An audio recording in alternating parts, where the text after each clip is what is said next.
Aéroport Ben Gourion, de très nombreux vols retardés, jusqu'à 12 heures.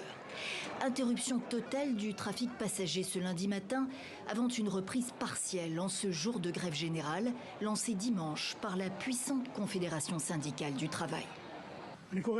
J'appelle tous les travailleurs à quitter leur poste, toutes les organisations économiques à rejoindre cette grève. Nous devons élever la voix pour notre pays bien-aimé, amplifier le cri de nos otages, de nos déplacés et de nos morts. L'État d'Israël doit revenir à la normale.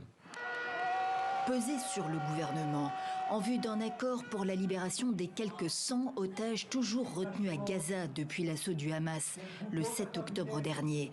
Le patron de la centrale syndicale jette donc à son tour son poids dans la balance, rejoignant les dizaines de milliers d'Israéliens mobilisés contre le Premier ministre, accusé de saboter les négociations dans un objectif de survie politique.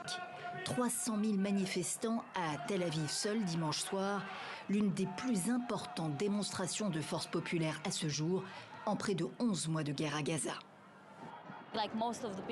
Comme la plupart des gens ici, j'estime qu'on ne peut plus rester à la maison en espérant que ça change.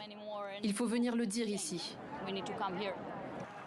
Colère et sentiment de trahison amplifiés par l'annonce de la mort de 6 otages tués la semaine dernière, quelques heures avant que l'armée n'arrive jusqu'à eux. Très en colère, et depuis longtemps. Encore plus après l'annonce concernant ces 6 personnes qui étaient sur la liste des otages censés rentrer. C'est terrible. Nous avons un gouvernement criminel qui laisse tuer les otages pour que la coalition tienne. Ce Premier ministre ne pense qu'à son propre intérêt.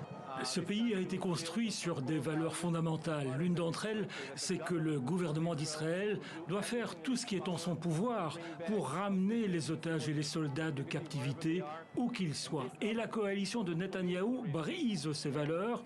Pas de valeurs, pas de pays. On est là pour sauver le pays. Un face-à-face tendu, des heurts et des interpellations. Quant à la grève, inégalement suivie, la justice israélienne a décrété qu'elle devait prendre fin à 14h30 locale.